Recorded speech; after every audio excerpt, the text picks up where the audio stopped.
Tonight we follow the echoes that were never meant to be heard. Stories carved into clay thousands of years before the Bible even existed. Whispers of gods who fashioned mankind, only to then disappear from Holy Scripture. Were they forgotten, or were they erased? For centuries, the Vatican has stood firm as the guardian of divine truth. But behind those walls is a silence that conceals the strange similarities between Sumerian myth and the Old Testament. 7 tablets of clay, sounding like 7 days of creation. A man made from clay, just like Adam. A lady of the rib, becoming the woman of the Garden of Eden. A flood from before Noah. A garden named Dilmun, mirroring the image of paradise. This is not merely mythology. This is about the possibility that what we call revelation may have been rewritten, that the ancient gods, the Anunnaki, once walked through humanity's memory, only to be turned into shadows, demons, or erased completely. So, before you dismiss this as just another fairy tale, ask yourself, what if the Bible was not the first telling, but the edited version? What if the truth of humanity's beginning lies not in faith, but buried in clay? A story is only as strong as its voice. And when it comes to the Bible, that voice has echoed through the centuries with such authority that few stop to ask where it came from. But what if that voice wasn't the first? What if, long before the scribes in Jerusalem recorded the words of Genesis on parchment, similar stories were already written in clay? Thousands of years earlier, in Sumer, creation from dust, a great flood to wipe out mankind, a garden watered by 4 rivers, and gods shaping humanity, not as an act of kindness, but as a project. These details existed on Mesopotamian tablets, long before the Bible was compiled. The question isn't whether the Old Testament borrowed from Sumerian myth. The question is, who decided to edit those echoes, and why they never wanted you to know? Imagine standing in a desert ruin. The air is dry, the ground cracked, and there, buried beneath your feet, is a clay tablet, older than any gospel. On its surface are etched symbols, telling of beings who came from the heavens, the Anunnaki. They create humans from clay mixed with divine essence.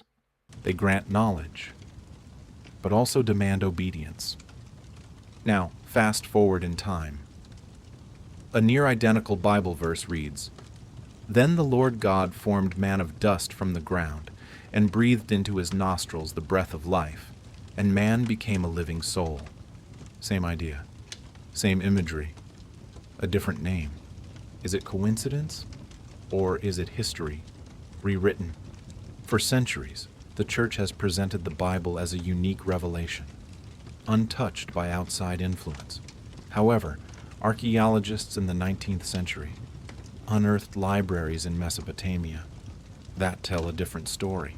These texts, far more ancient than the earliest biblical manuscripts, and their parallels to Scripture, are impossible to ignore. But when these discoveries reached Europe, they were not worked into sermons. They did not enter Sunday schools. They were quietly locked behind academic doors, discussed in whispers, while the Vatican remained silent. Silence is not denial. Silence is power. Why would the caretakers of biblical truth be afraid of clay tablets? Perhaps because they show that the foundation of the Bible is not entirely original, that its most sacred stories might be retellings of Sumerian myths, stripped of their gods, and reframed into monotheism. If that is true, then the Vatican's greatest fear isn't losing the faith, but losing control. Because once people see the Bible as edited history, they start to question not just the scripture, but the authority of those who guard it. Consider the timeline.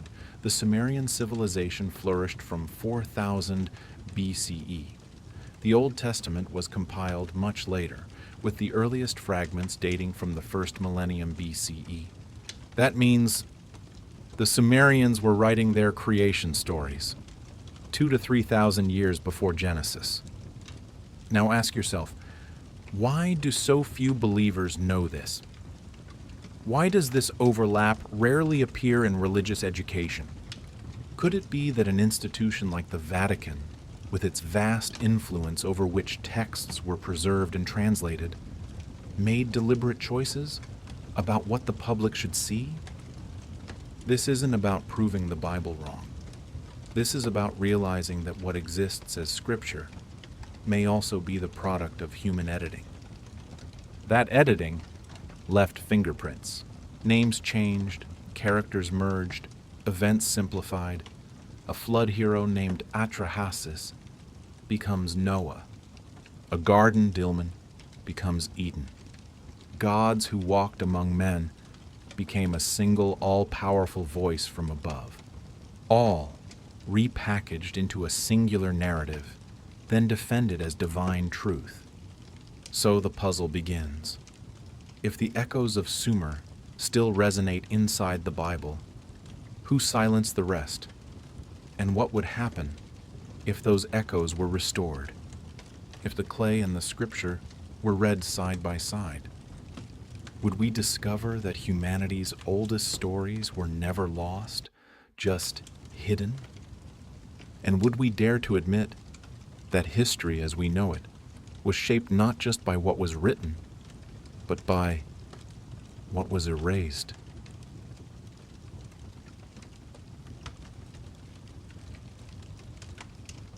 In the mid-19th century, beneath the sands of Iraq, something extraordinary began to emerge. Not marble statues or golden crowns, but clay. Thousands of fragments, covered in tiny wedge-shaped marks, pressed into wet mud over 4,000 years ago. At first, archaeologists didn't know what they were holding. To most, they looked like broken pieces of pottery. But gradually, as scholars pieced them together, the whispers of the first written language emerged. Cuneiform. These tablets carried stories older than the Bible, older than Greece, older than anything Europe had ever imagined. The tablets came from Sumer, Akkad, Babylon, and Assyria, civilizations long forgotten, until the shovels struck their buried cities. Each tablet was a voice from a world that had lived, ruled, built, and worshipped, long before Israel ever existed. There were records of kings who ruled for centuries, of gods who walked among men, of floods that reshaped the earth, and of gardens blessed by sacred rivers. As more fragments surfaced, a disturbing truth became clear. The Bible was not the oldest book. It was a younger echo, repeating themes first carved into clay by hands long since turned to dust. Imagine standing in the ruins of Nineveh, as explorers did in 1849. Deep within the remains of the Royal Library of Ashurbanipal, they discovered over 20,000 tablets. Some recounted laws and trade. Others recounted the myths that would later appear in Genesis, almost word for word. The story of a great flood was written in the Epic of Gilgamesh. The story of man molded from clay appeared in the Sumerian myth of Enki and Ninmah. Even the Divine Council, a gathering of powerful beings deciding humanity's fate, also appeared centuries before the word Elohim was written on Hebrew scrolls. What unsettled scholars was not just the age of these texts, but their precision. They weren't vague folklore. They were organized, structured, and cataloged. The Mesopotamians treated knowledge as treasure, carefully preserved in libraries, while Europe was still centuries away from learning to write. And when these tablets were finally read aloud, they spoke of gods, not unlike the angels and lords later woven into Scripture. Only here, they had names, roles, and family lines. Anu, Enlil, Enki, Inanna, not a single omnipotent being, but a council of Anunnaki, whose stories sounded bizarrely familiar when compared to the pages of the Old Testament. Yet, as these discoveries reached Europe, they did not explode into public doctrine. Instead, they were largely confined quietly to academic journals. Yes, translations of Gilgamesh were published, but the connection to the Bible was softened, blurred, or left unsaid. For the Vatican, which still held the authority to interpret sacred commandments, these findings were inconvenient at best and dangerous at worst. Because if a teenager could read that Noah was simply a version of Utnapishtim, or that Adam and Eve mirrored earlier tales of a divine experiment, then how many would still believe the Bible was unique? The whispers in the clay are still there. They sit in museums across London, Paris, and Berlin, some locked in drawers, never seen by the public. And though the marks on them are tiny, their weight is immense. They tell us that humanity has told the same stories for millennia, reshaping them with every empire, every priesthood, every translation. The question that hangs in the air is this: if the oldest tablets carry the first version, why are the later versions presented as the divine original? And who decided which voice would be remembered as scripture and which would be dismissed as myth?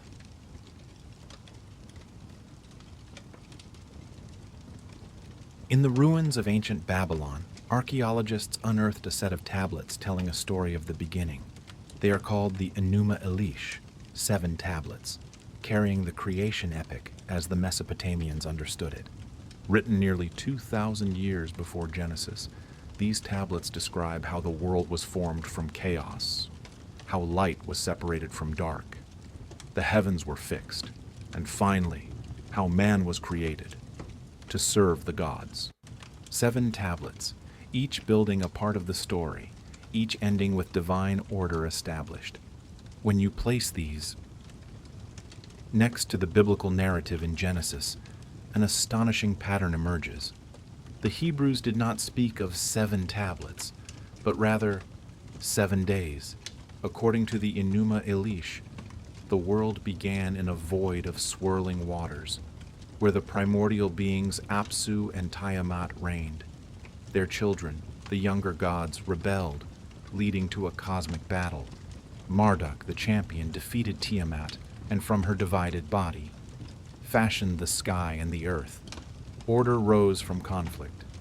He fixed the stars, measured the calendar, set the moon in its orbit, and ordered the building of temples. On the 7th tablet, Marduk's kingship was confirmed, and humanity was created from the blood of a fallen god, mixed with clay. Now, listen to the rhythm of Genesis. In the beginning, God created the heavens and the earth. Chaos is separated into light and dark. The sky is stretched above the waters. Dry land appears. The sun, moon, and stars are placed to govern time. Plants, animals, and man are created. And on the 7th day, God rests and sanctifies his rule. How is that possible? How could 2 civilizations, centuries apart, carry near identical sequences? Scholars have wrestled with this since the 19th century. Did the Hebrew scribes borrow directly during their exile in Babylon? Did the scribes, who had access to Mesopotamian libraries, reshape the old myths into a new monotheistic framework? Or was this a shared cultural memory, passed down through oral generations, before being written down in different lands? What is undeniable is the symmetry. 7 tablets, 7 days, chaos subdued, order established. mankind created from divine material mixed with earth. A final act, sanctifying the Creator's power. In one story, it is Marduk ascending the throne of Babylon. In the other, it is Yahweh, celebrated as the one true God of Israel. Different names, the same rhythm. Even the structure of time itself, the 7-day week, seems to bear the imprint of these parallels. For the Vatican, this similarity poses a dangerous question. If the holiest opening lines of the Bible echo older pagan myths, what does that mean for the claim of uniqueness? If Genesis was shaped in part by scribes who had read or heard Babylonian myths, then the foundation of the Bible is not an untouched revelation, but a reworking of earlier stories. Yet, this is rarely taught in churches or schools. Instead, the myth of originality is preserved, while the tablets sit silently in museums. Perhaps the truth isn't that one story copied the other, but that both are fragments of a larger, forgotten story about where humanity believed it came from. A story too ancient to belong to any one religion, but too dangerous for the institutions to admit. Because if the very beginning was edited, then how much more of history has been reshaped before it reached our eyes?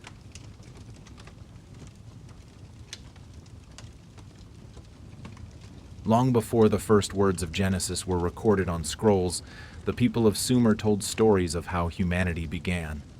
Their myths spoke of the gods fashioning the first humans, not from nothing, but from the clay of the earth itself. In one story, the goddess Ninmah and the god of wisdom, Enki, mixed clay with the blood of a slain god to create mankind. These beings were not made for love or companionship. They were designed as workers, meant to take on the burden of labor, so the gods could rest. When you contrast this with Genesis, the parallel is impossible to ignore. Then the Lord God formed man of dust from the ground. The very word Adam in Hebrew is linked to Adamah, meaning earth or soil. Both myths describe man being molded from the ground, infused with something divine. In the Sumerian myth, the act is more technical than magical. The mixing of divine blood with clay reads almost like a formula, a deliberate project. In Genesis, that image is softened into an intimate, handcrafted act by the Creator. Scholars believe, during the Babylonian exile in the 6th century BCE, Hebrew scribes encountered this memory and rewrote it in monotheistic language. The gods of Sumer became the one God. The workshop of Enki became the Garden of Eden. The blood of the fallen god became the divine breath of Yahweh. The danger for the Vatican lies in the implication.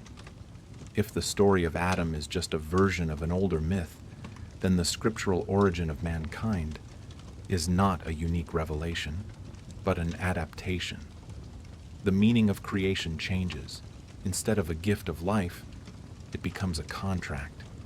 Instead of divine love, it becomes divine necessity. And the fingerprints don't stop there. Deep in Sumerian myth, there is a goddess with a curious title, Ninti. Her name can be translated as the Lady of the Rib or the Lady of Life. The Sumerian language is filled with puns. In this case, the word Tai means both rib and life. Therefore, Ninti is both the healer of the rib and the giver of life. Now compare that to Genesis. God puts Adam to sleep, takes one of his ribs, and from it creates Eve, the mother of all living. A goddess of the rib and of life in one story. A woman born from a rib and called the mother of life in another. The wordplay, which was perfect in Sumerian, seems to have been preserved as a literal rib in Hebrew. What was once a pun became a sacred origin story. The story of Eve may not be a unique revelation, but an inherited motif, polished into scripture. Even the setting carries an echo. Long before the Garden of Eden, the Sumerians told of a land called Dilmun, a place that was pure, bright, without sickness or death, where the gods built gardens that never failed, watered by sacred rivers. Genesis speaks of a garden in the east, watered by a river that split into 4 branches. 2 of them are named explicitly the Tigris and the Euphrates, the very rivers of Mesopotamian geography. Dilmun and Eden begin to look like the same story, told through different lenses. The Sumerian word Eden itself meant plain or fertile steppe. The name Eden very likely comes from this exact word. If so, the biblical paradise is not an isolated invention, but a cultural inheritance. But perhaps the deepest and most troubling fingerprint lies in the very name of the Creator. In the Sumerian world, power was never held by a single god. It was shared, debated, in a council of divine beings, known as the Anunnaki. Enki, god of wisdom, and Enlil, god of authority. They decided the fate of mankind. When we open the Bible, we find traces of the same thing, hidden just beneath the surface. One of the earliest words used for God is Elohim. When translated into English or Vietnamese, it becomes the singular God, but in Hebrew, its form is plural. It literally means the gods. The Bible sometimes reveals its own secrets. In Genesis, God says, "Let us make man in our image, after our likeness." Who is us? Who is our? If the God of Israel was always one, why does the text hint at a meeting, a council, a plural voice? Did the Hebrews inherit the idea of a council of gods, and over time reshape it into the voice of one? The different roles of the gods, the punisher, the protector, were merged into the actions of a single divine will. As monotheism became paramount, the language was edited. Elohim, though plural, became singular. The us and our were kept, but explained away. The memory of the councils was reduced to the shadow of angels, obeying a single supreme being. For the Vatican, and for all of us, the danger lies in admitting how much of this legacy was inherited. If the God of Israel once spoke with the voice of many, then the line between the Bible and Anunnaki myth becomes thin. Monotheism begins to look like a long editorial process of merging and silencing competing voices. Yet the traces remain in the text, for anyone willing to look. Perhaps the reason Elohim survives in its plural form is because history cannot erase every echo, and those echoes still ask us to consider a bold possibility that what we call one God may have begun as a council of gods.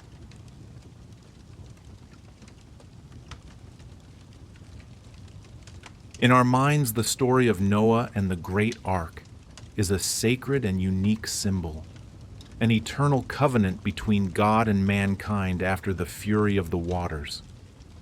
But what if that story, the story of a world-ending flood, was not a singular revelation? What if it was just an echo, a retold memory, preserved in ancient Hebrew scrolls, but carrying within it a much older secret?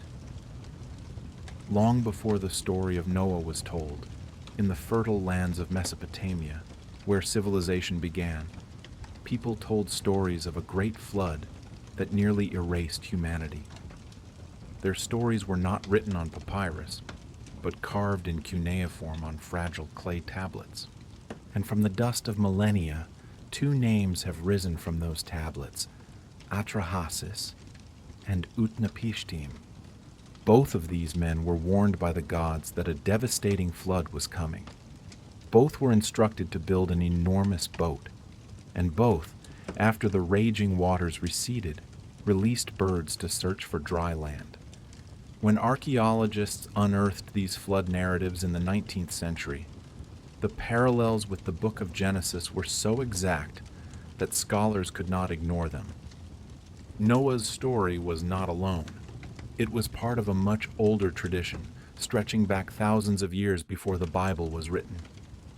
In the Atrahasis epic, the gods, weary of the growing noise of mankind, decided to send plagues and famine to reduce their numbers. When these punishments failed, they agreed on a final solution, a flood that would end humanity completely. But one god, Enki, the god of wisdom and compassion, took pity. He secretly warned Atrahasis. He instructed the man to build a great vessel, seal it with pitch, and bring his family, animals, and provisions aboard. The flood came. The waters rose, drowning everything. But the ship, a fragile oasis in the chaos, carried its passengers to safety. When it was over, Atrahasis offered a sacrifice, and the gods, regretting the destruction they had caused, gathered like flies over the sweet-smelling smoke. In the later epic of Gilgamesh, Utnapishtim tells a nearly identical story. He too was warned by the gods. He too built a boat to exact measurements, and he too survived with his family and the animals. After the waters receded, he released a dove, then a swallow, then a raven, to test if the land was dry. The raven did not return, signaling that dry land had appeared. This detail is astonishingly mirrored in Genesis, when Noah releases a raven and then a dove. Even the act of offering a sacrifice after the flood appears in both traditions. Noah builds an altar, and God smelled the pleasing aroma, exactly as the Mesopotamian gods smelled the smoke from Atrahasis' offering. These are not vague similarities. They are specific, detailed, and undeniable. The boat's design, the sequence of the birds, the ritual of sacrifice. The chain of events in Genesis follows the Mesopotamian template. Only the names of the characters have changed. Instead of multiple arguing gods, there is one God giving orders. Instead of divine conflict, there is divine judgment. The Hebrew scribes reframe the story within a monotheistic framework, but the skeleton of the flood narrative belongs to Sumer and Babylon. For later institutions of faith, this raises unsettling questions. If Noah is simply another version of Atrahasis or Utnapishtim, then the Bible's most dramatic story of divine punishment is no longer unique. It is an inheritance, a retelling of stories that were already ancient by the time Israel emerged as a nation, and yet this truth is rarely shared widely. The image of Noah's Ark stands sacred and original, while the Mesopotamian flood myths remain hidden behind museum glass. Perhaps the truth is that humanity has always carried the memory of a great flood, a memory passed from culture to culture, reshaped to fit new gods and new theologies. The clay tablets whisper of a catastrophe once seared so deeply into human memory it could not be forgotten. The Bible gave it a new name and a new hero. But the story was already old, and the question left for us is not whether the flood happened, but why. Later institutions would want us to believe that Noah was the first one to tell it.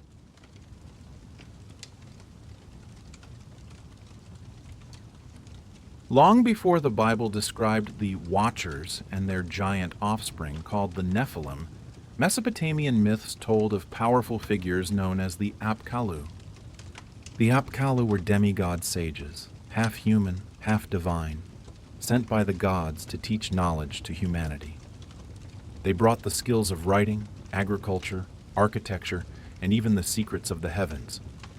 They were celebrated as civilizers, protectors of civilization, and wise counselors to kings.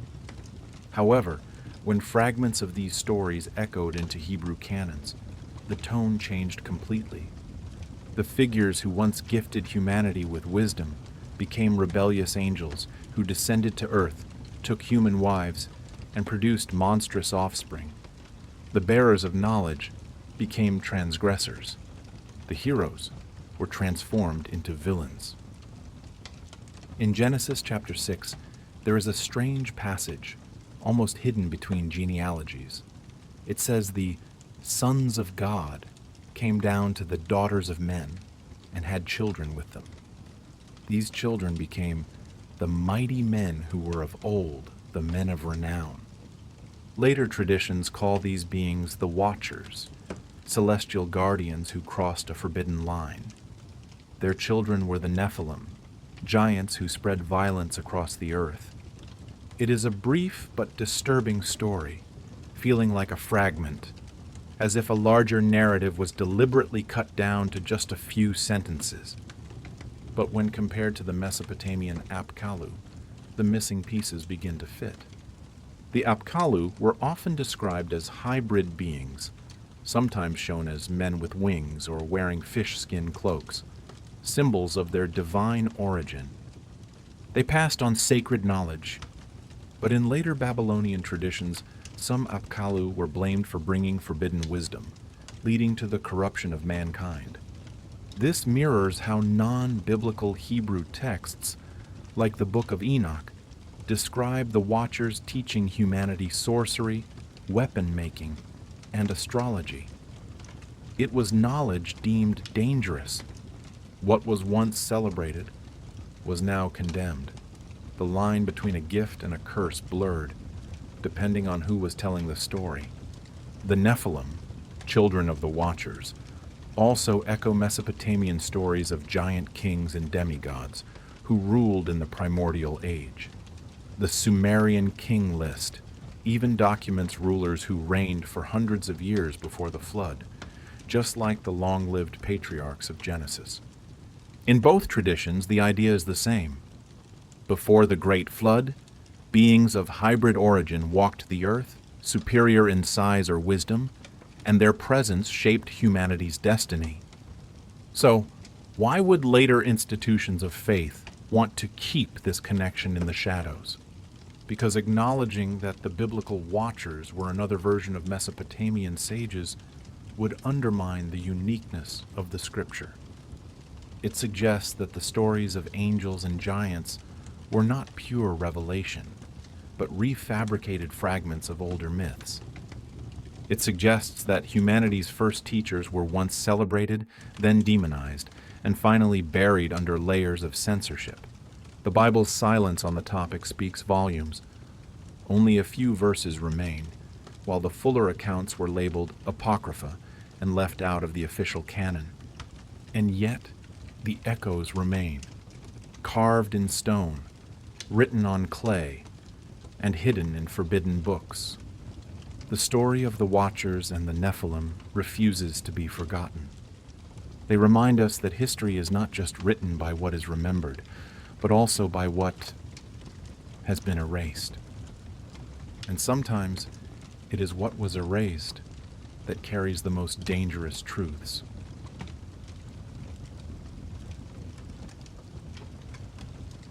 In the book of Genesis, the serpent slithers into the Garden of Eden as the great deceiver. It tempts Eve to eat the forbidden fruit, and with that act, humanity falls into sin. For centuries, this serpent has been seen as a symbol of evil, even conflated with the image of Satan himself. But in the ancient world, long before the story of Adam and Eve was written, the serpent was not always the villain. In Mesopotamian tradition, the serpent was often a powerful symbol of wisdom, healing, and divine power. One of the most prominent examples is the god Ningish Zida, often depicted in the form of a serpent or as a figure entwined by two serpents, Ningishzida was a guardian of the underworld, a guide of souls, and also a god associated with knowledge and rebirth. When you place the image of Ningishzida next to the serpent of the Garden of Eden, the parallels begin to raise disturbing questions. Did the Bible take a symbol once revered as sacred and deliberately distort it into the image of a tempter? The image of the serpent appears throughout Mesopotamian art and mythology. They entwine staffs, they guard sacred trees, and they are intimately connected to the cycle of life and death due to their mysterious ability to shed their skin. In many ways, they are the perfect image of renewal and rebirth. Even on Sumerian cylinder seals, we find depictions of two serpents entwined around a tree, with a god and a human facing each other. This image is almost identical to the Genesis story of a tree, a man, a woman, and a serpent. However, instead of being the origin of sin, these ancient depictions suggest the serpent was part of divine wisdom, perhaps even a gateway to knowledge. When the Hebrew scribes reshaped these myths into the book of Genesis, the serpent became the enemy. No longer a guide or healer, it became the one who leads humanity astray. What was once a symbol of wisdom now represents rebellion. This change was not accidental. To assert that wisdom comes only from God alone, any rival symbol had to be demonized. The serpent in the Garden of Eden became a warning against seeking knowledge outside of divine permission. It was no longer the guardian of sacred mysteries, but the betrayer of innocence. However, strangely enough, even within the Bible itself, traces of the serpent's original role remain.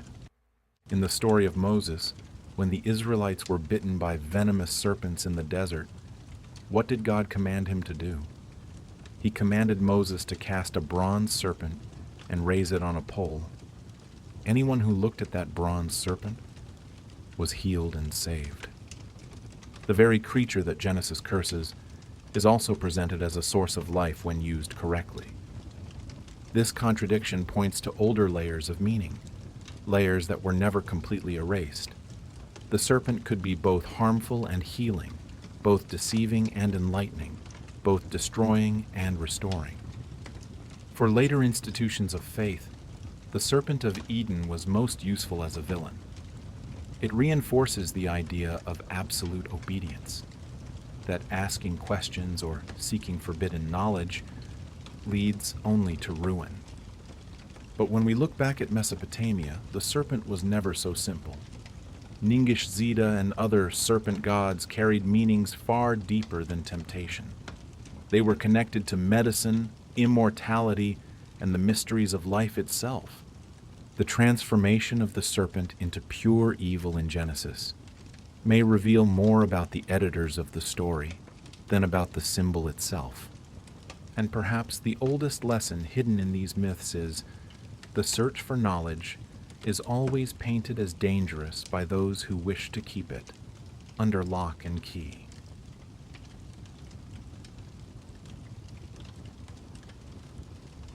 In the myths of Mesopotamia, power was not merely about armies or thrones. Ultimate power lay in who held the tablets of destiny. These tablets were not decorations. They were believed to contain the decrees of heaven itself, written laws that decided the fates of both gods and men. Whoever possessed them had authority over the cosmos. Kings fought for them. Gods stole them from one another, and entire cosmic battles erupted just to gain control of them. To hold the tablets of destiny was to hold the right to rule. Now let us compare this to the Hebrew Bible. At the center of Israel's faith are two stone tablets, placed carefully inside the Ark of the Covenant. On them, written out, is the law of God, the 10 Commandments that shaped an entire nation.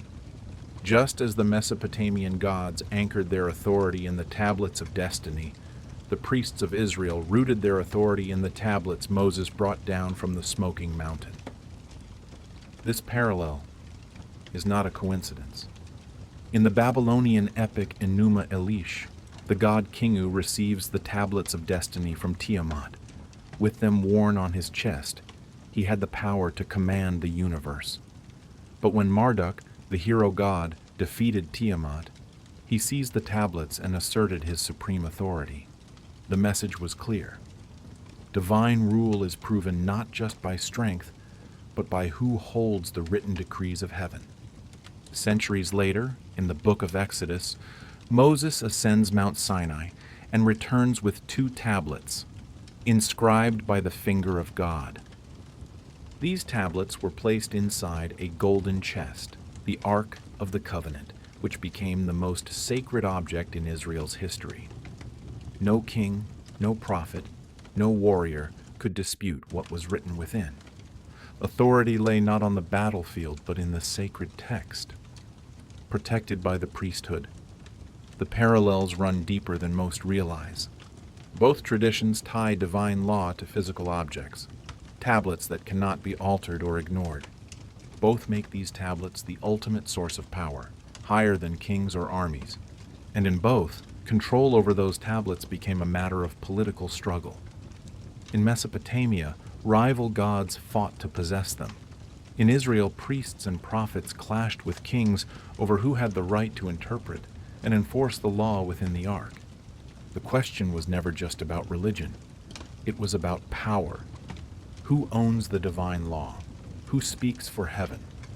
For later institutions of faith, these echoes are uncomfortable.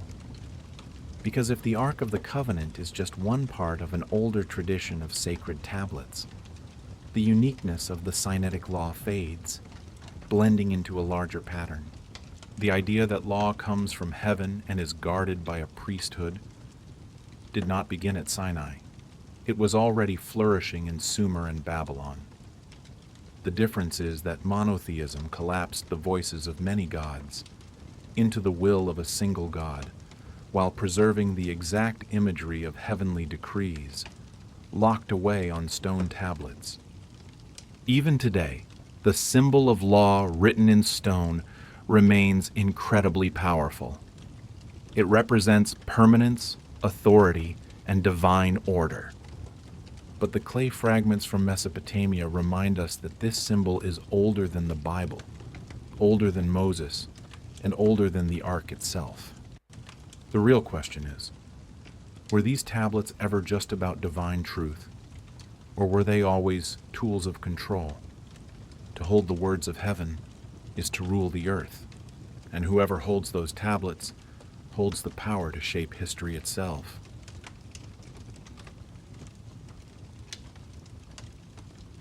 For the Vatican, the theme of the sacred bread finds its ultimate transformation in the Eucharist, the bread of communion. Here, the bread does not merely symbolize presence, it is declared to become the very body of Christ. It is a mystery layered upon thousands of years of tradition, stretching back to the moment when ancient Sumerian priests placed loaves of bread before their gods. This continuity, stretching across civilizations, is hard to ignore. Bread has always been the food of the gods, the sacred ration, the offering that unites heaven and earth. Whether in Sumerian temples, the Israelite tabernacle, or the cathedrals of Rome, the loaf remains. Only its meaning has been rewritten by those who serve at the altar. But bread is not the only rewritten legacy. Look at the very concept of power. In the Sumerian king list, an ancient record etched on clay tablets, a single phrase repeats like a chorus: kingship descended from heaven. For the Sumerians, rulers were not chosen by the people or raised by mere power. Rulership itself was a gift from the gods, descending like a mantle upon chosen men. Each dynasty was said to begin only when the gods allowed kingship to move from one city to another. Even the earliest rulers, some with reigns lasting hundreds of years, were described not just as human, but as living links between the divine and mortal worlds. The idea was clear. To rule was not mere skilled administration. To rule was to embody divine permission. Now, compare this to the Hebrew Bible, where kingship also emerges as something more than political power. Saul was chosen as Israel's first king not just for his strength, but because he was anointed by the prophet Samuel. David, too, received the anointing, a ritual act marking him as God's chosen ruler. The Hebrew word for anointed one is Mashiach, from which we get the word Messiah. Just as kingship in Sumer was described as descending from heaven, kingship in Israel was depicted as descending from God through the act of anointing.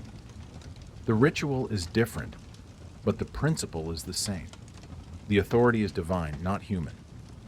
The parallels deepen when we look at the covenant language tied to kingship in Israel.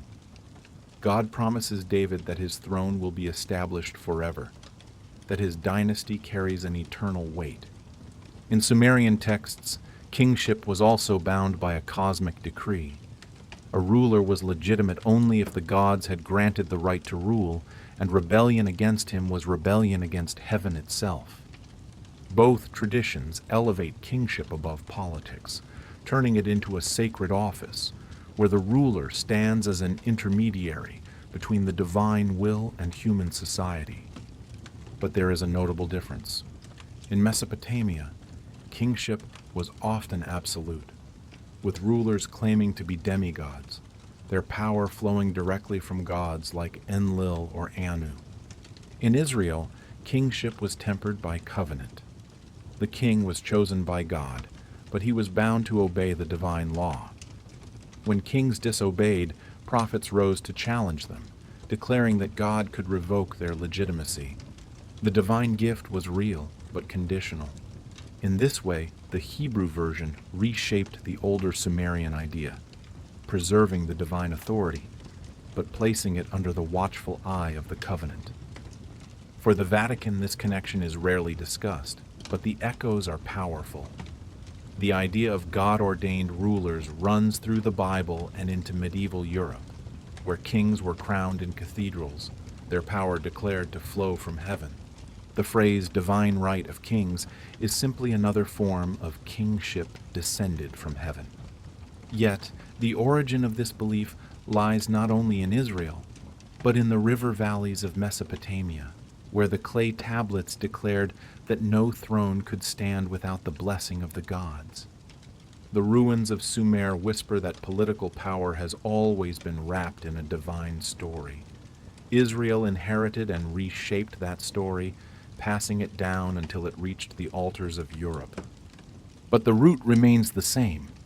To rule is to wear the crown of heaven, whether it comes from a prophet's oil or from the decree of the gods etched in clay.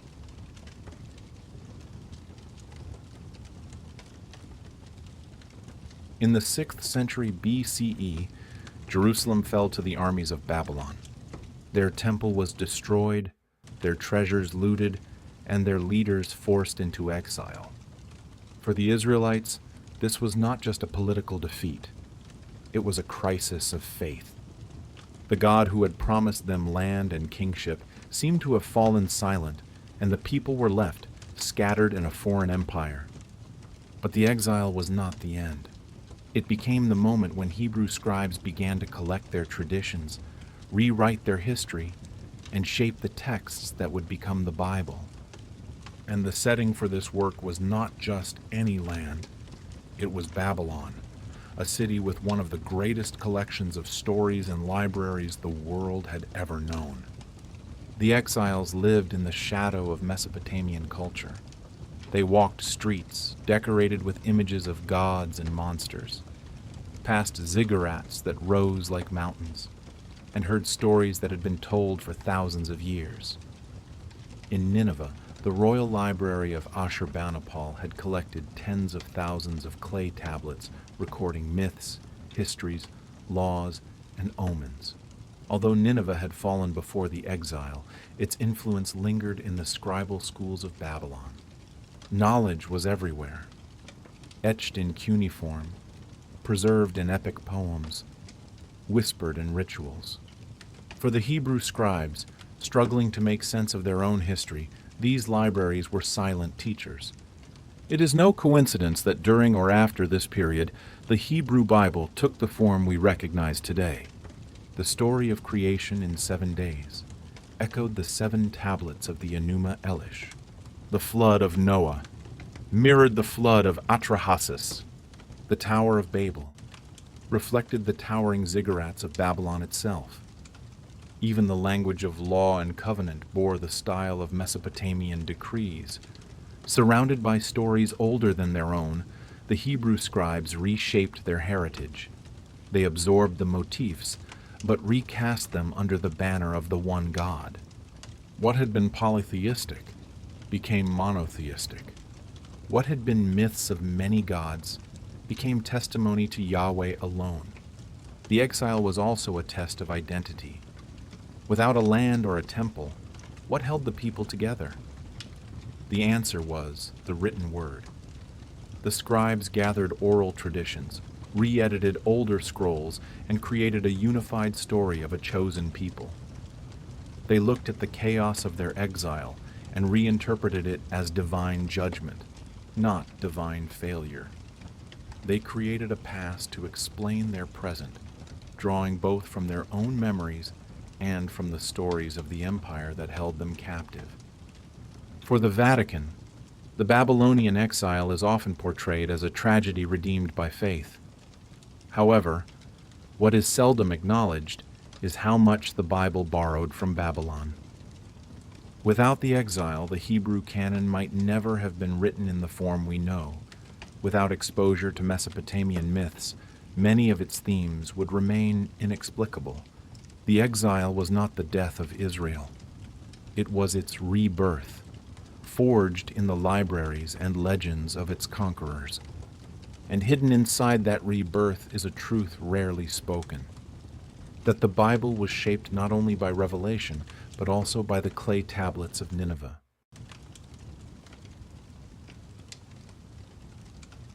When you flip through the pages of the Bible, it appears as a continuous, unified story. But hidden beneath that smooth surface are many hands, many voices, and many editors who shaped the text into its final form. Scholars call them the redactors. They are the invisible architects of the canon, who sifted through legends, laws, and oral histories to create a single narrative. The fingerprints of these redactors remain, if you know where to look. Take, for example, the creation stories in Genesis. In one version, God creates the world in 6 days and rests on the 7th.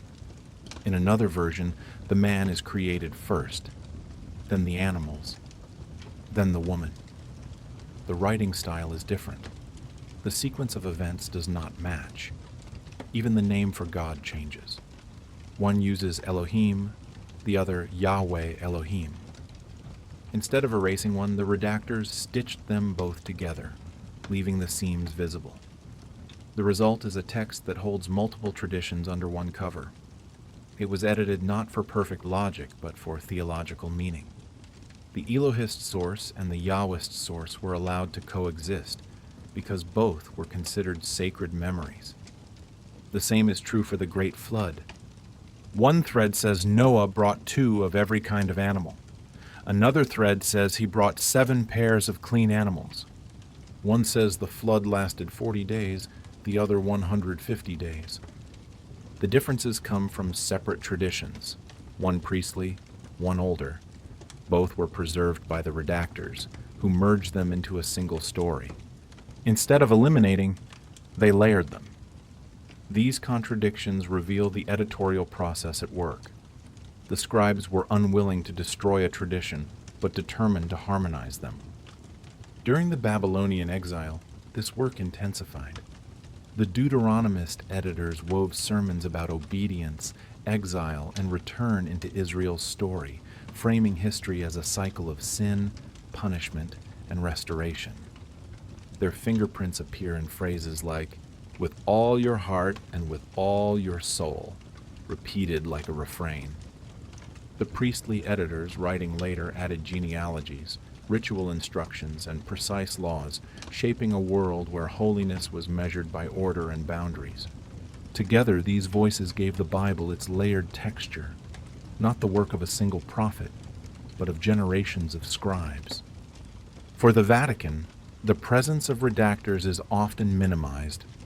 To admit that the Bible was stitched together from competing traditions would weaken the claim of seamless divine inspiration.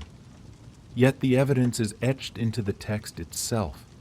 The repeated stories, the duplicate laws, and the changes in language all reveal the editorial hand. These scribes were not just preserving history, they were purifying it. They removed references to rival gods, cut out myths that were too foreign, and reshaped old legends into monotheistic theology. The flood of Atrahasis became the Ark of Noah. The council of gods became the plural Elohim. The bread of the gods became manna from heaven. The redactors of Israel were both guardians and gatekeepers.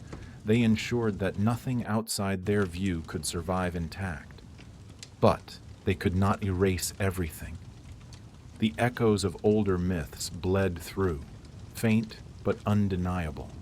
Behind the smooth voice of the canon is the murmur of a crowd, a choir edited into a single song. And once you start to hear it, you cannot unhear it.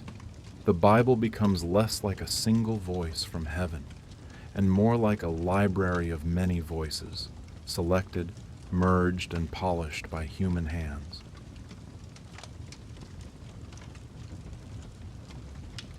In the earliest stories of Mesopotamia, the heavens were crowded with gods.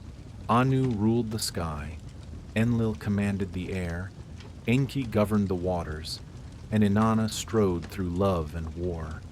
Each city had its patron god, each temple its own rituals, each myth a cast of characters. It was a divine family, reflecting the very chaos of human life. However, when we read the Hebrew Bible, that crowded stage appears empty. Only one God speaks, one God commands, one God creates. The entire pantheon is gone. But if you listen closely, the bones of the many gods still rattle beneath the text. The shift from many to one was not sudden. It was a deliberate strategy, a slow editorial of memory that compressed a choir of gods into the voice of a single divine ruler. One way this was done was through absorption. Instead of erasing gods like El, Baal, or Yahweh, the scribes began to merge their traits. El, the supreme god of Canaan, was folded into the identity of Yahweh. Baal's storm imagery, the thunder of his battles, was also transferred to Yahweh. Yahweh became the rider on the clouds, the one who breaks the sea, titles that once belonged to rivals. Over generations, what were once separate gods were pressed together like clay, remolded into a single figure. The memory of the pantheon survived, but hidden inside the attributes of one god. Another strategy was demonization. Instead of absorbing every rival, some were turned into enemies. The great sea dragon Leviathan, an echo of Tiamat from Babylon, was no longer a goddess of chaos, but a monster to be defeated by Yahweh. Fertility gods like Asherah, once worshipped alongside Yahweh, were dismissed as idols, stripped of their divinity and condemned. By labeling older gods as demons or false idols, the scribes both acknowledged their existence and erased their legitimacy. The pantheon was not forgotten. It was rewritten as a gallery of defeated foes. And then there was silence. The Bible often hints at a divine council when God speaks to others in the plural. Let us make man in our image. That us is never explained. The others are never named. While Mesopotamian myths list the divine councils debating the world's fate, the Hebrew version lets these echoes exist, but never tells us who else is in the room. This silence is part of the strategy. To leave traces without explanation is to ensure that the common people will forget, while the scribes remember. By the time of the exile and after, the many had become the one so completely that even the memory of the old gods was considered heresy. The fragments that remained were carefully managed, hidden beneath the monotheistic narrative, and yet the roots remain visible for anyone who digs deep enough. Yahweh carries the thunder of Baal, the authority of El, and even the wisdom of Enki. He is the consolidation of many voices into one. For the Vatican, monotheism is taught as a pure revelation, a sudden, unblemished truth. But history tells a different story. The change was gradual, deliberate, and strategic. The pantheon was never fully erased. It was forced into the shape of one god, and the old bones still lie just beneath the surface. To worship the one, in a way, is to inherit the many.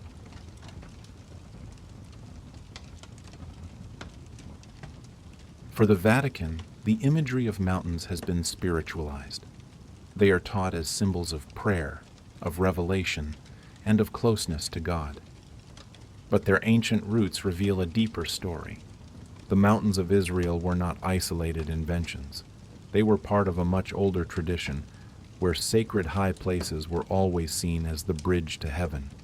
The Kur in Nippur, the Ziggurat of Babylon, Mount Sinai, Mount Zion, all shared the same logic that the divine must be met on high ground, elevated above the dust of ordinary life.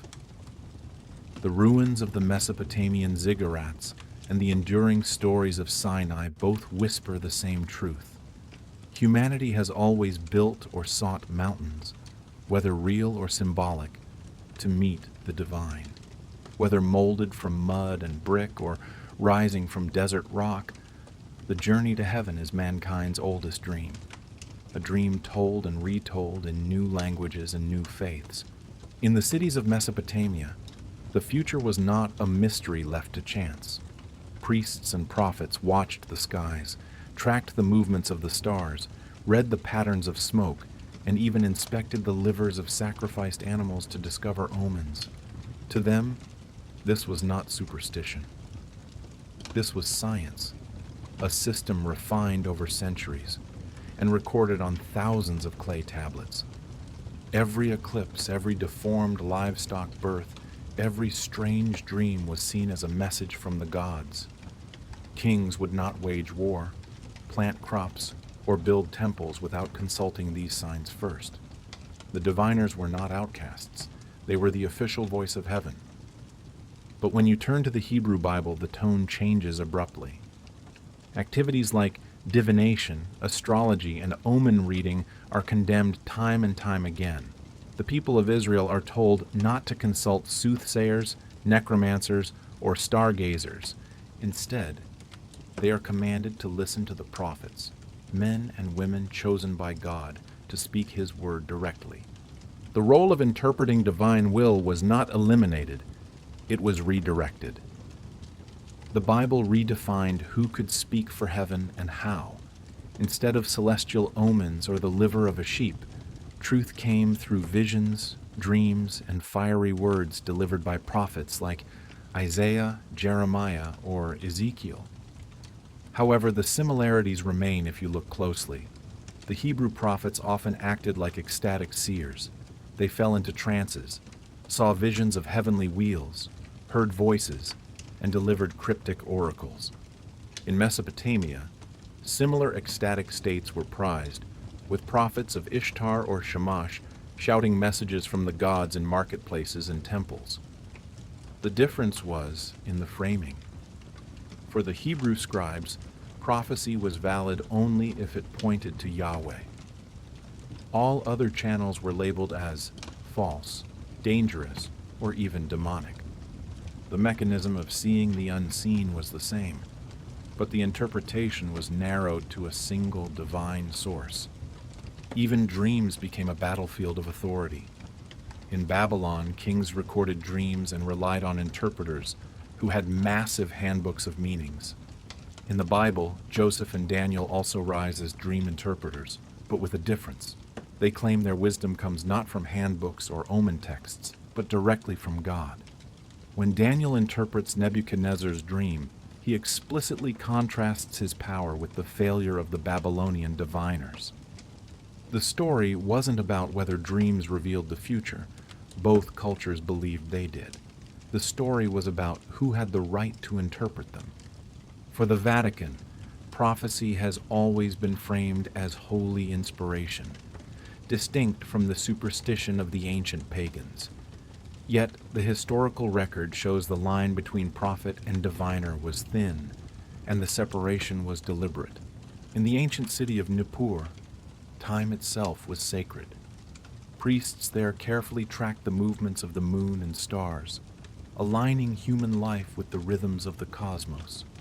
Festivals marked the cycles of planting and harvest. Rituals honored the equinoxes and solstices. Sacred time was not an abstract calendar, but a living link between heaven and earth. To follow it was to maintain harmony with the gods. To ignore it was to invite chaos. These patterns spread throughout Sumer, Akkad, and Babylon, forming the backbone of Mesopotamian civilization. When Israel emerged, they did not discard this idea, they restructured it.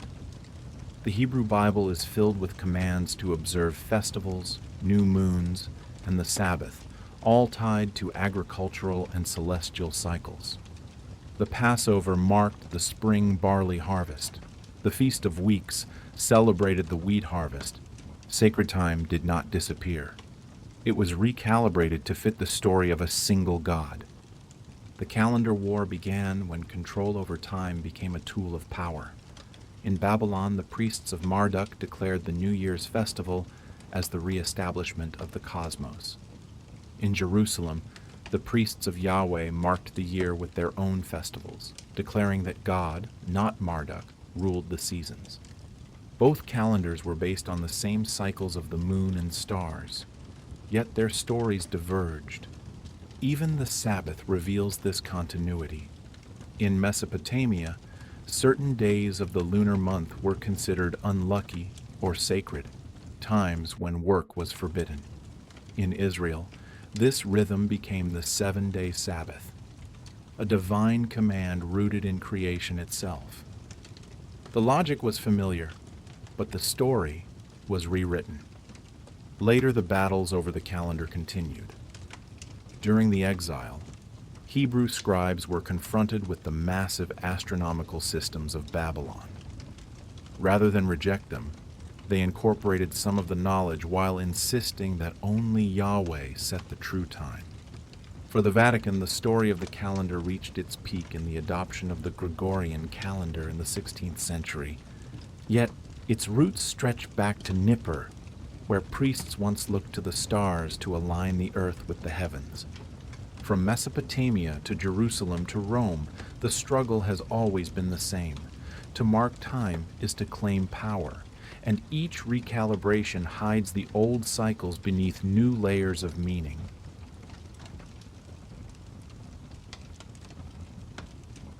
In the ancient world, images of the gods were everywhere. In Mesopotamia, divine statues were not mere decorations. They were living presences. Priests clothed them, bathed them, and offered food before them. To topple such a statue was not just vandalism. It was an act of war, a declaration that the god behind it had been defeated. Conquerors often carried away idols as trophies, depriving cities of their divine protection. To see the image of a god broken in the mud was to see that God's power humiliated. For centuries, this is how nations fought, not just over land, but over heaven itself. The Hebrew Bible enters this world with a completely different command. You shall not make for yourself a carved image. Time and again, the prophets rail against idols, condemning them as lifeless wood and stone. The stories of Israel's kings often revolve around whether they tore down the high places, smashed the sacred poles, and destroyed the altars to foreign gods. This violence against idols was not mere piety. It was a polemic. By destroying the images of rival gods, the scribes of Israel were cutting off the memory of those gods. If no image, no temple, and no ritual survived, future generations might forget they ever existed. One of the clearest examples comes from the story of Gideon, who was commanded to tear down his father's altar to Baal and cut down the Asherah pole beside it. His act is both physical and symbolic. By toppling the image, he declares Baal powerless and asserts the supremacy of Yahweh. Similar purges appear throughout the biblical record, often tied to moments of reform. Kings like Hezekiah and Josiah are praised for smashing idols, burning them, and scattering their ashes. These acts were framed as devotion, but beneath them was a strategy. To erase the competition, you must erase its image. Mesopotamian history shows how effective this tactic was. When conquerors carried off the statues of Marduk or Ishtar, the people believed their gods had abandoned them. Without the image, the link between heaven and earth seemed broken. The Bible harnessed this logic but inverted it. Instead of carrying idols off as trophies, Israel condemned them as shams, insisting they were nothing more than carved wood. And by refusing to allow any image of Yahweh, the scribes made their God invulnerable. He could not be toppled, captured, or humiliated. The violence once aimed at the gods of an enemy was turned into a weapon of memory, ensuring that no rival god could survive. For the Vatican, the commandment against idols became foundational. Although history shows the Church itself later embraced icons, paintings, and statues of saints, the root of the prohibition is clear. It was born from a world overflowing with rival gods, where smashing an image was as much about rewriting memory as it was about devotion. The erasure of the goddess Asherah, the silencing of Baal, the condemnation of every carved form, all were part of the purge that left Yahweh standing alone. The broken fragments of idols found in ruins across the Near East are whispering of a forgotten pantheon. Their shards remind us that memory can be destroyed with a hammer as surely as with a pen. The violence against idols was not mere religious fervor, it was historical surgery, cutting away the competition until only one god's name was left carved in stone.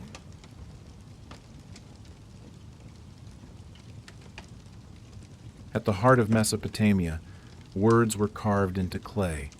Cuneiform tablets, filled with wedge-shaped impressions, were hardened in fire or under the sun.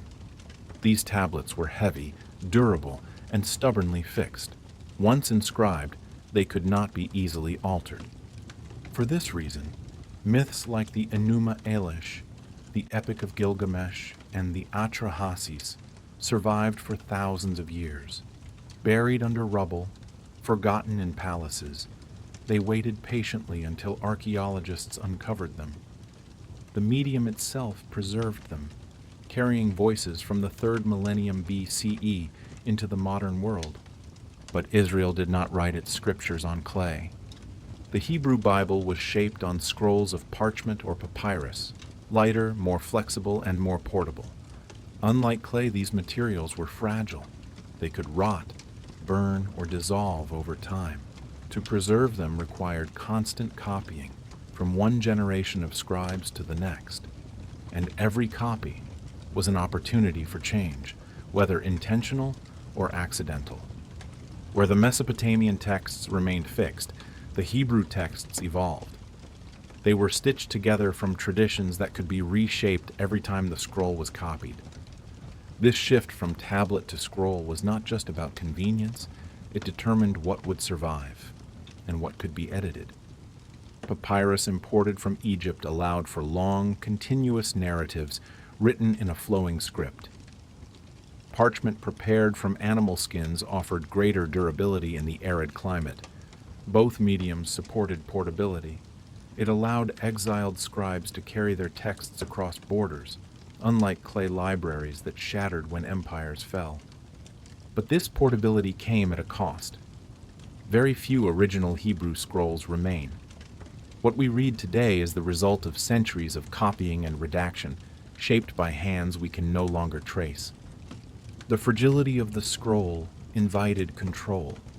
The people who decided which texts were recopied were the same people who decided what history would remember. This difference explains why Mesopotamian myths often survive in multiple versions across centuries, while the Hebrew texts present as a unified whole. The tablet resisted editing. The scroll invited it. When the Hebrew scribes sat to write in Babylon, they could fine-tune their heritage. They could compress many gods into one, modify myths into theology, and reinterpret history through the lens of their exile. Their medium made it possible. A damaged scroll could be recopied with corrections. A clay tablet could not. For the Vatican, this difference became critically important. The Bible's existence depends on a long chain of transmission. Each link was subject to change, each copy an act of both preservation and power. However, the durability of the clay tablets means we can compare the two traditions. We can see where the echoes of Mesopotamia live inside the scrolls of Israel. Without the clay, we might never have known how much was borrowed. Without the scrolls, the Bible would never have carried its message across the centuries. The shift from tablet to scroll was not just a change in writing surface. It was a change in how memory itself was preserved. Clay speaks with permanence. The scroll speaks with flexibility. One locks the past in stone. The other allows the past to be rewritten. And lying between the two is the story of how the world's oldest myths slipped into new scripture, reshaped not just by faith, but by the very medium that carried them.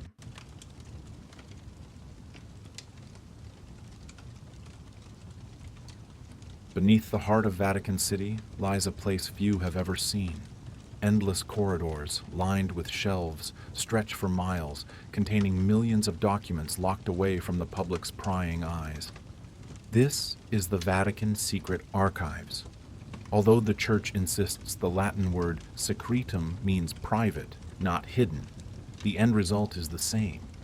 Behind stone walls and reinforced steel doors are manuscripts that could fundamentally change our understanding of history. What we know of the Bible, of the Middle Ages, even of the origins of humanity, may be only a fraction of what rests in those vaults. The silence surrounding them is louder than any denial. The story of these archives begins in the medieval centuries, as the Church became the protector of knowledge, as monasteries painstakingly copied texts, as kingdoms fell, as scholars were silenced. The Vatican collected manuscripts from across Europe and beyond.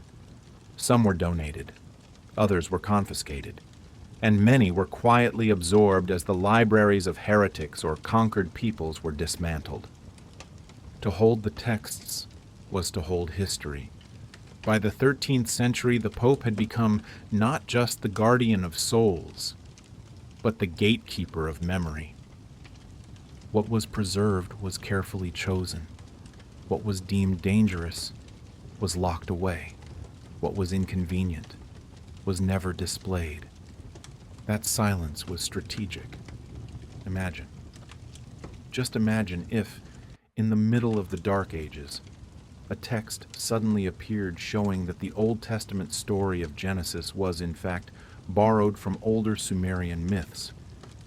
Imagine if manuscripts revealed that the goddess Inanna or the god Marduk had shaped the very image of the God of Israel. The fragile balance of faith could have shattered. To protect the doctrine, the Church had to protect its absolute control over the sources.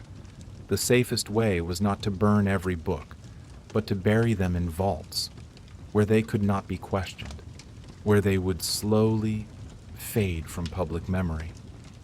Occasionally, glimpses leak out. Scholars granted extremely limited access speak of rare manuscripts, maps showing lands unknown to medieval explorers, records of trials, letters, and even gospels that were excluded from the canon. But the restrictions are absolute. No one is allowed to wander the corridors. No one is free to read. Every request must be exact. Every visit is timed. Every document is examined under close supervision. The system ensures that only a tiny fraction of the archive ever sees the light of day. The rest remains in silence. For the Vatican, the explanation is simple. The archives protect fragile documents and preserve the dignity of the Church. But the very act of concealment raises suspicion.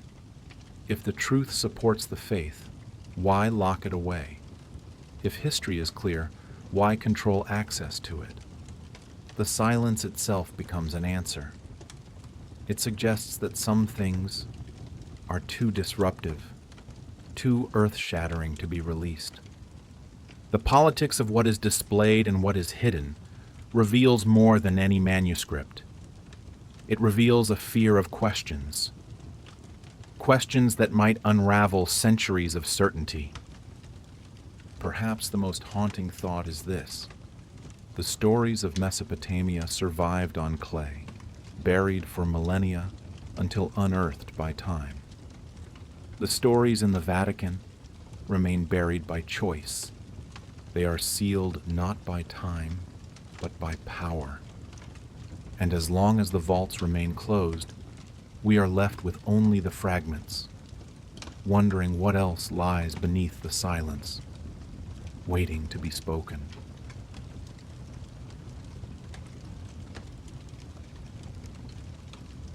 History is not just written with words, it is illustrated with images, symbols. They are a silent language older than any alphabet. Some symbols bring comfort, some sow terror, but there are symbols that whisper of a hidden order, an invisible hand shaping our destiny. Throughout history, countless symbols have been recorded and etched into the human psyche. They represent authority, power, or even the ability to change the very flow of the ages. You have surely seen the inverted swastika, Chu van Guok, of Nazi Germany, an ancient symbol of luck distorted into an image of genocide, or the mysterious black sun, Mat Troy Gen symbol, believed to hold the mystical power of secret societies. And then there is this symbol, a solitary eye, reigning atop an unfinished pyramid, an eye that sees all. It is called the all-seeing eye, the symbol of the Illuminati, an image that many believe is watching and controlling every order that was, is, and will be in the world. But what is its true meaning? Where did it come from? And is the story it is trying to tell powerful enough to change the world? If you are expecting a single, precise answer for the origin of the all-seeing eye, you will likely be disappointed, because its roots remain a mystery buried in the mists of time. However, we can follow its traces through various cultures. Some opinions suggest that, at its root, the all-seeing eye was originally a Christian symbol. It first appeared in religious artworks of the Renaissance period, as an attempt to represent God. One of the most famous examples is the Supper at Emmaus by the painter Pontormo, painted in 1525. Although the all-seeing eye symbol is thought to have been added later, perhaps in the 1600s, it marks an important milestone. In these early versions, the all-seeing eye was enclosed in a triangle, symbolizing the Holy Trinity. It was a personification of divine providence, that is, the compassion and care of God. It was a sign of God's loving protection over humanity. A benevolent eye, not a judgmental one. But the meaning of the all-seeing eye does not stop there. It crosses the borders of the West and is deeply rooted in an Eastern faith, Caudaism. For Caudai adherents, the all-seeing eye carries an extremely complex philosophical meaning. It is not just a physical eye. Their God has no physical form. According to Caudai doctrine, there are two ways to understand this symbol. The first way of understanding is to understand with knowledge. This is the ordinary way humans understand. We see things We compare them to what we already know. We analyze, select, and critique. Our eye always relies on dualistic factors, right or wrong, yes or no. This way of understanding, according to Taoism, is the very engine of development for material civilization. It has given humanity the skyscrapers, the sophisticated machines, and the advanced technological foundation of today. However, this way of understanding has a fatal limitation. It does not solve spiritual problems. It depends on the cultural level and experience of each individual. Erudite minds will understand differently than ordinary people. The inevitable consequence is division within humanity. That is why, even though humans have made outstanding progress in the material realm, spiritual civilization seems to stagnate. Cruelty, heartlessness, conflict, and hatred remain at the same levels as thousands of years ago, perhaps even more sophisticated and harder to recognize. We have not yet been able to create the peaceful and loving world we long for. That is the first way of understanding. And then there is the second way, understanding the all-seeing eye with wisdom. This is described as an extremely difficult act, because it does not require the presence of any kind of knowledge or experience. Wisdom is a higher development of intellect. It originates from deep within the psyche. It is the ability to place the mind directly in the midst of the object, without going through a process of analysis or critique.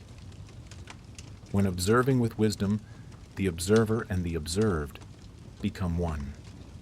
This is the open gate to another world, a truly peaceful world that Cao Dai adherents call paradise, or the Pure Land. In short, for them, the all-seeing eye is the symbol of ultimate wisdom. Clearly, these profound philosophical and religious meanings cannot fully capture the influence the all-seeing eye has had on world history. The real story only begins when it appears in a place no one expected. The year 1782, on the great seal of a young nation that had just won its independence, a nation that would soon reshape the entire world, the United States.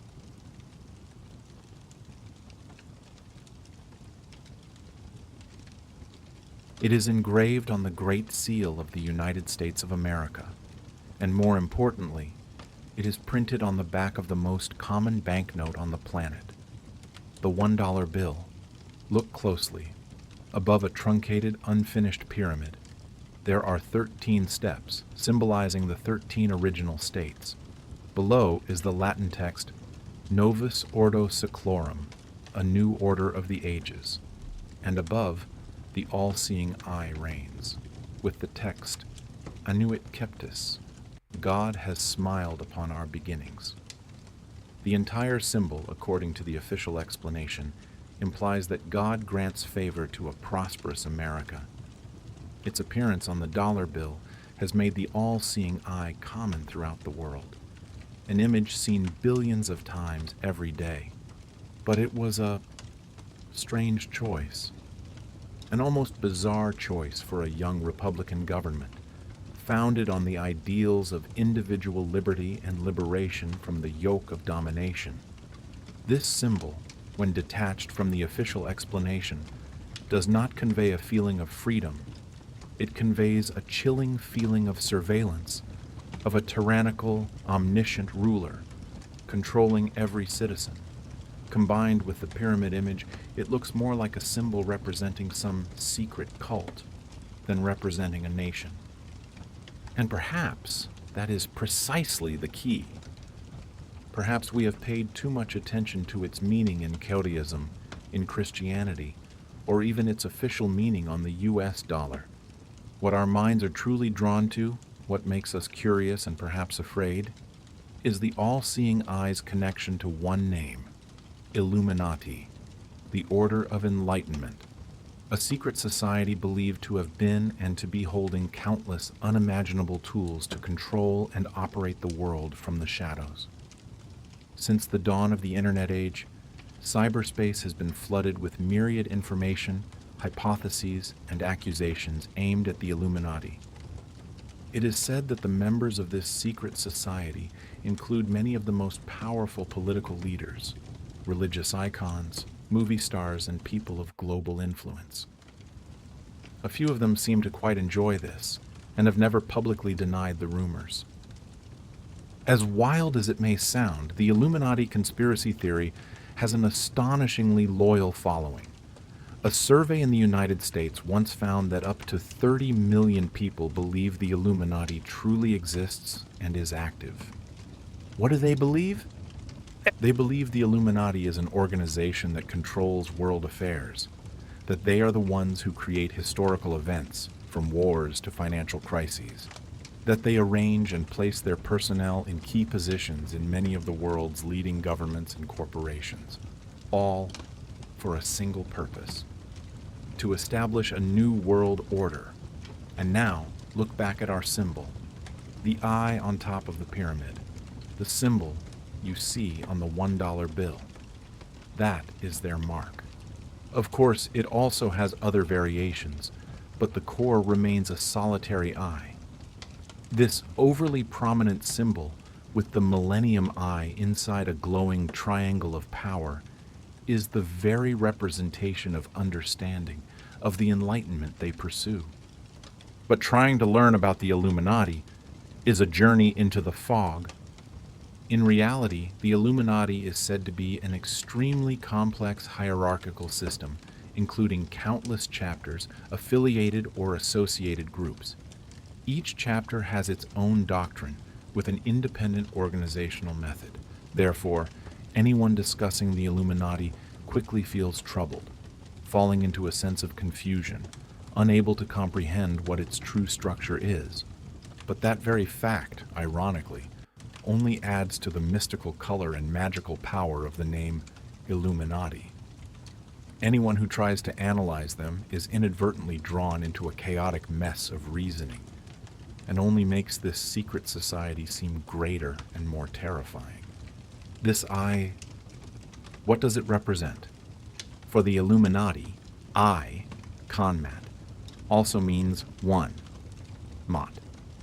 It is the number of supremacy, standing above all. But the origin of the use of this eye imagery is deeper than even the Illuminati secret society or America. It originates from one of the greatest civilizations, from the sands of ancient Egypt, from a god of vengeance, a torn-out eye, and a powerful rebirth.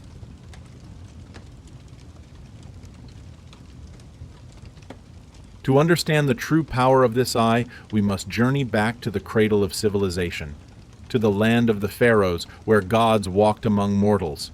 This is not just any eye. This is the eye of Horus. Horus, the falcon-headed god, son of Osiris and Isis. In Egyptian mythology, Osiris, the great father, was murdered and dismembered by his evil brother, Set. Horus, in his war of vengeance for his father, battled fiercely with Set. During that battle, Set tore out Horus's left eye. This eye was later miraculously restored by Thoth, the god of wisdom and magic. When the eye was healed, Horus did not keep it for himself. He offered it to his deceased father, Osiris, in the hope of bringing him back from the dead. This act transformed the eye of Horus into an eternal symbol. For the ancient Egyptians, it was not a symbol of surveillance. It was a symbol of rebirth, of restoration, and most importantly, of protection. It was the ultimate amulet, a power believed to have the ability to drive away demons, heal illnesses, and ensure immortality in the afterlife. And now, ask yourself, why would an 18th century European secret society, a society founded on reason and science, choose such an ancient and powerful mythological symbol? The Illuminati chose this eye imagery for a very specific reason. It doesn't just represent understanding or enlightenment. It carries absolute authority. It is the eye of a god who conquered death. restoring order from chaos. It is the symbol of supreme power. But in the Illuminati symbol, this eye does not stand alone. It rests inside a glowing triangle, and this triangle opens the door to another mysterious secret society, a society even older and more influential, the Freemasons. Similar to the Illuminati, the Freemasons are also believed to have participated in and influenced countless important events, helping to shape the modern world. However, their official symbol is not the eye. Their symbol is the image of the geometry, compass, and square. These tools are not just the instruments of stonemasons. For the Freemasons, they are tools that express mystical power, creating the society's characteristic feature.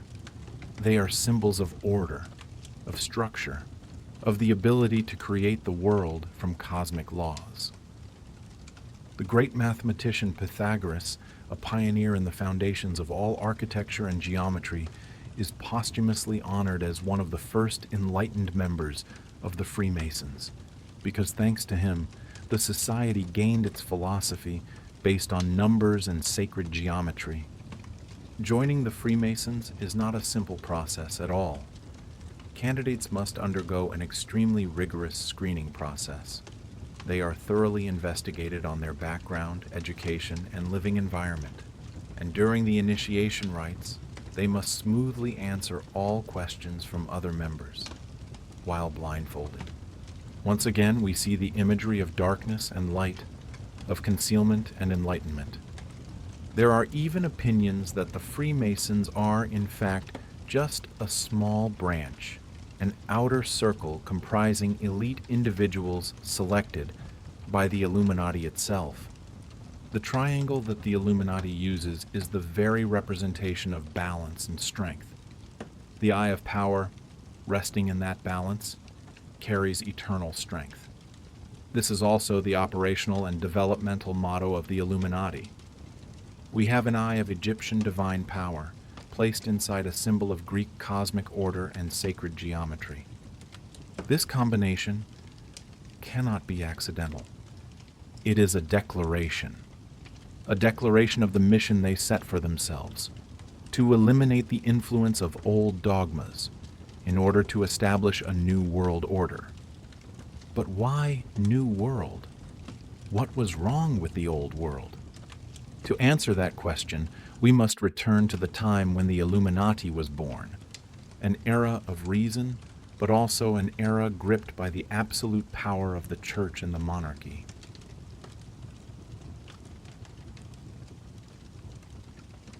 This eye is not just an ancient symbol being reused. It is a weapon, a declaration of war. To understand the true mission of the Order of Enlightenment, we must return to the moment it was born.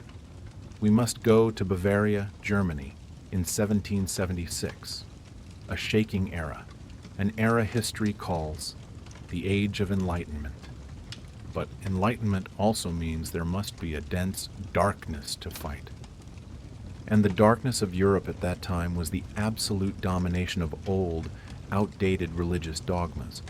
It was a world where superstition was used as a tool of rule, a world where the abuse of power by popes, lords, and monarchs was law.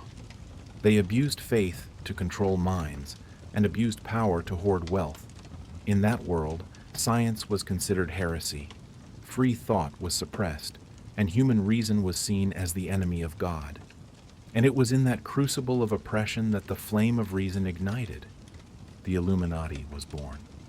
It was founded not by fanatics or devil worshippers. It was founded by free-thinking intellectuals. They were professors, lawyers, philosophers, and scientists.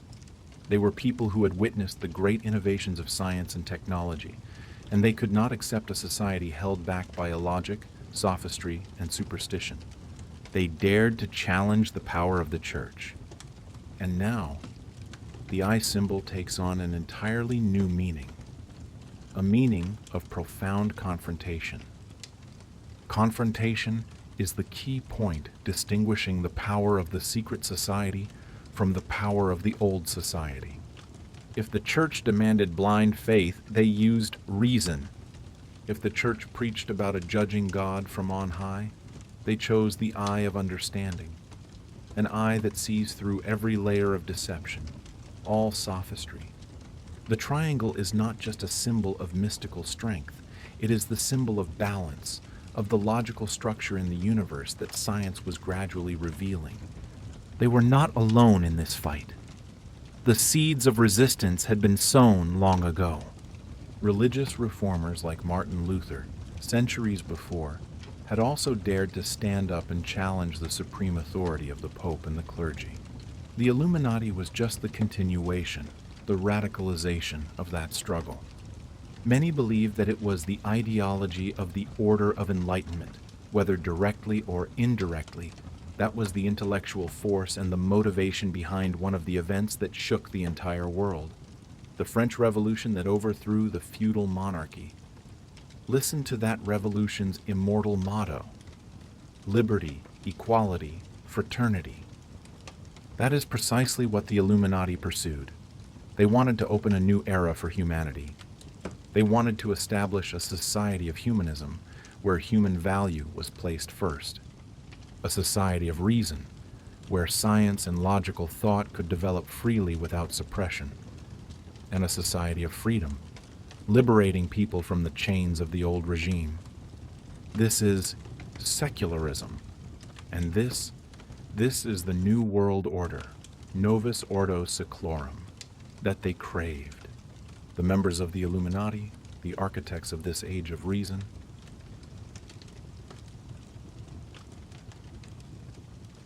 When we mention one of the most brutal regimes, a dark chapter of the 20th century, Nazi Germany, your mind might immediately picture the inverted swastika on a red flag. But today, we will go deeper, into a symbol even more mysterious than that. A symbol not paraded on grandstands, but hidden in the private sanctum of the most zealous fanatics. It is the Black Sun, a name that carries great weight. The Black Sun, or Schwarze Sonne in German, is a complex solar symbol. Today, it still exists, weaving through post-Nazi contexts, in neo-Nazi ideology, and even in branches of dark occult culture. To find its tangible origin, we do not go to Berlin. We must make a pilgrimage to a castle near Paderborn, Germany, Wewelsburg Castle. In 1933, one of the chief architects of brutality, Heinrich Himmler, acquired this castle. Himmler, Reichsfuhrer SS, was not just a military administrator. He was an occult fanatic, obsessed with creating a new racial religion. He intended to turn Wewelsburg into the center of the SS, a new Vatican for his Black Order. From 1936 to 1942, Himmler ordered the expansion and reconstruction of the building, turning it into a ceremonial center. And in the very north tower of the castle, in a room called the Hall of the Supreme Generals, the Black Sun symbol appeared for the first time. Picture this: a vaulted room. In the very center of the ivory white marble floor, an intricate stone mosaic was designed. 12 Sig runes, the symbol of the SS, were arranged radially. They were made of a unique green marble, 12 dark rays emanating from a hidden center. This is the only known design of the Black Sun during the Nazi era. It was not a mass symbol. It was a secret, reserved for the SS elite. To understand the meaning of the Black Sun, first, we must clearly understand the organization that created it. The SS, short for Schutzstaffel, or Protection Squadron, was originally Hitler's personal bodyguard unit, but under Himmler's direction, it swelled into a massive empire. They were the ones most responsible for the Holocaust, the systematic genocide of 6 million Jews, along with millions of other victims. The members of this organization, in all its branches, committed unspeakable war crimes and crimes against humanity. They ran the concentration camps, exploited the slave labor of prisoners, and implemented the final solution. After the war at the Nuremberg trials, the entire SS organization, along with the Nazi Party, was declared a criminal organization. It was this blood-soaked context that created the black sun. It is not just a decorative motif. It is a symbol for an ideology that tried to plunge the world into darkness. So, what is its true meaning? Why did Himmler place it in the center of his sanctuary? To answer, we must delve into the strange ideology, a blend of extreme nationalism and ancient occultism. The Nazi attempt to create a perfect racial cult for itself.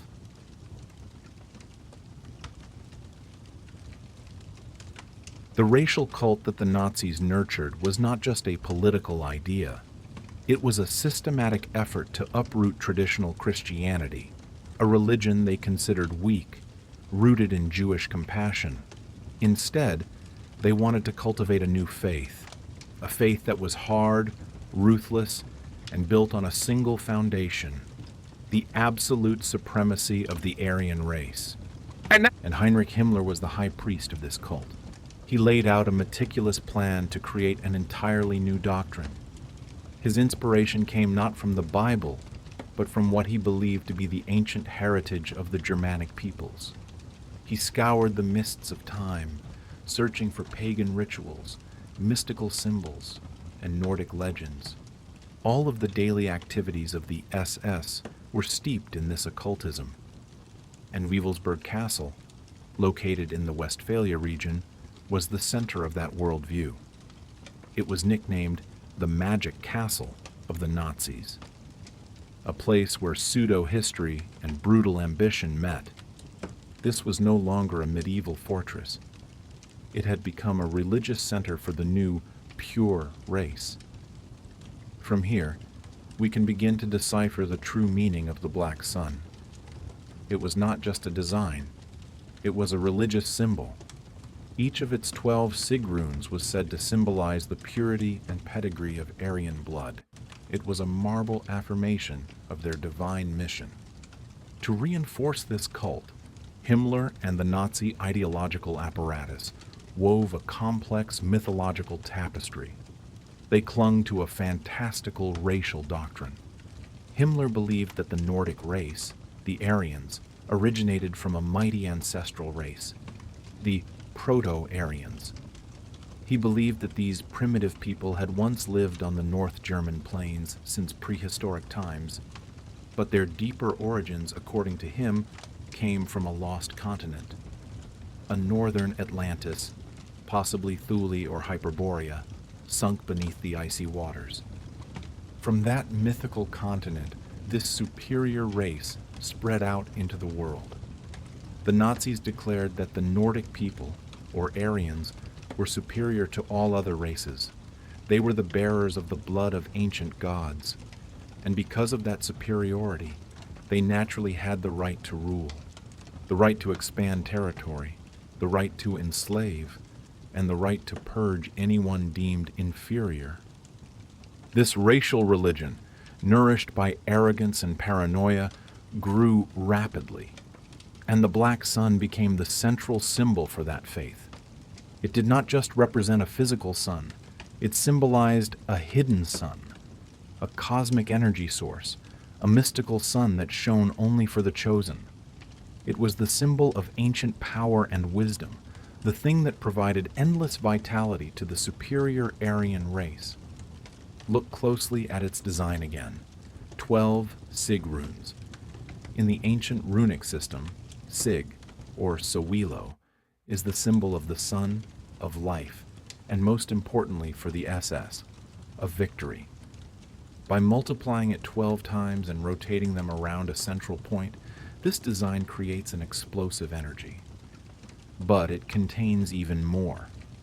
If you look at the central circle, many researchers believe it was designed to hide another symbol. The swastika, the ancient symbol of luck and creation that the Nazis had usurped and distorted. The Black Sun, therefore, is a unification. It is a symbol that condenses all power. It takes the swastika, luck, combines it with the sig runes, life and victory, and envelops them in a new form. It is the perpetuation of Nazi ideology, etched in stone. That is its greatest importance and meaning, a symbol of false purity, built on a foundation of hatred. And when speaking of the ideology that caused this ultimate hatred, we cannot fail to mention its primary victims, the Jewish people, those who had to bear unspeakable suffering under the yoke of Nazi rule. Just like their persecutors, the Jewish people have a long, rich, and mystical history, culture, and religion. They see themselves as the chosen people, as children of God. And on the flag of their modern nation, Israel, there is a symbol that has existed for centuries, a symbol of faith, of resilience, and of hope. This is called the Star of David. Where is its origin? What is its power? And how did it become the symbol for an entire people?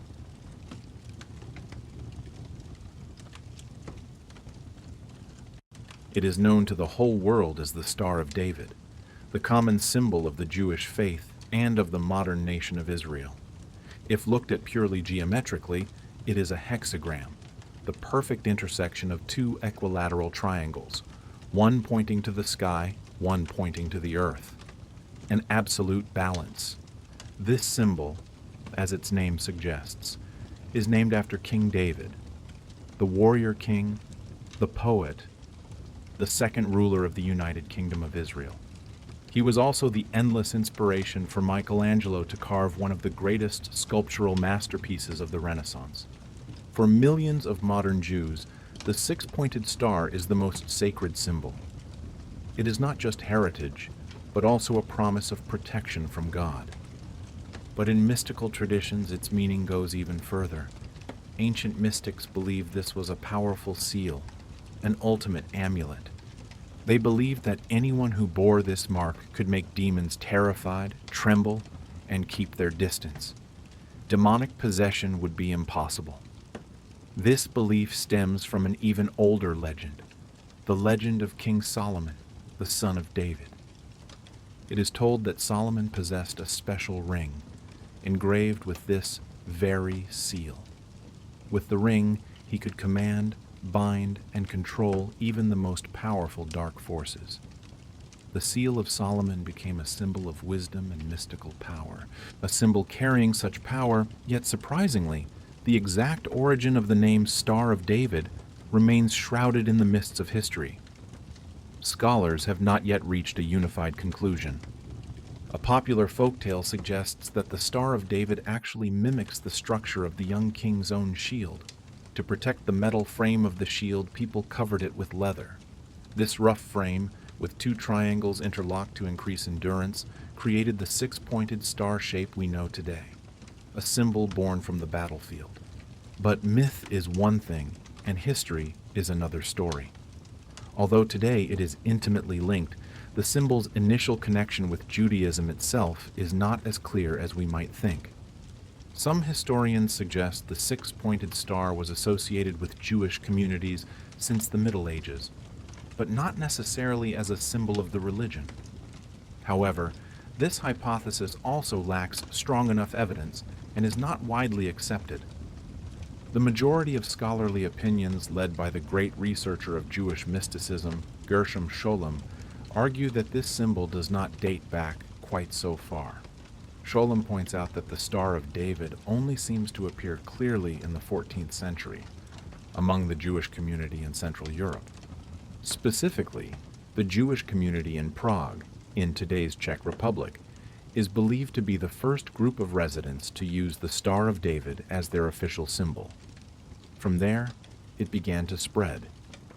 The six-pointed star gradually became an indispensable part of synagogue architecture, not only in Europe, but also reaching the Middle East and North Africa. It had become the common sign of Judaism. But the turning point that transformed it into a political and national symbol occurred in the late 19th century. A scandal shook all of France. Artillery Captain Alfred Dreyfus, a soldier of Jewish origin in the French army, was falsely convicted on charges of treason for submitting military secrets to Germany. The Dreyfus Affair exposed the toxic wave of anti-Semitism simmering in European society. It was after this shock that the Zionist movement, or Zionism, at its first Congress in 1897, officially chose the six-pointed star as the symbol for its flag, a symbol for the aspiration to return to the homeland, for national unity. From that moment, the Star of David was set. It transcended mere religious meaning, becoming one of the most recognized symbols on the planet, a symbol of resilience, of heritage, and of an entire nation. But like all great symbols, its meaning is not singular. It is complex, multi-layered, and contains profound philosophies about the universe.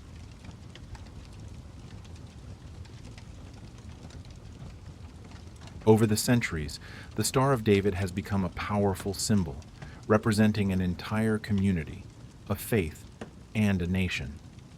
Precisely because of that historical depth, fully interpreting its meaning is a challenge. Each interpretation opens a new door, a different layer of meaning. A record from the Zohar, the foundational book of medieval Jewish mysticism, suggests the 6 points of the star represent the connection between man and God and woman, united in the central space. The corners of one triangle symbolize creation, revelation, and redemption, while the corners of the other triangle represent man, the world, and God. But one of the most popular and profound interpretations focuses on the number 7. At first glance, we see a 6-pointed star, but this symbol truly represents the number 7, 6 points and the center. In Judaism, the number 7 carries an incredibly sacred meaning. The Creator made the world in 6 days, and He set aside the 7th day to rest. From this, we have 7 days in a week, culminating in the Shabbat, the day of rest and contemplation. The Star of David, with this 6+1 structure, is an eternal reminder of the creative order of the universe. According to Kabbalah, another mystical school of Judaism, this symbol is also a map of space. Its 6 points represent the 6 directions: above, below, east, west, south, north. And the center? That is the very place where God resides, connecting and sustaining all. It is a symbol of God's omnipresence, everywhere, at all times. And perhaps the most visual interpretation lies in the 2 triangles that create it. They are an image of contrast, a diagram of a dualistic universe. The upward-pointing triangle, reaching straight to the heavens, symbolizes God, the spiritual realm. The downward-pointing triangle, rooted in the physical world, symbolizes man, the earthly realm. Their interlocking is not conflict, but intersection.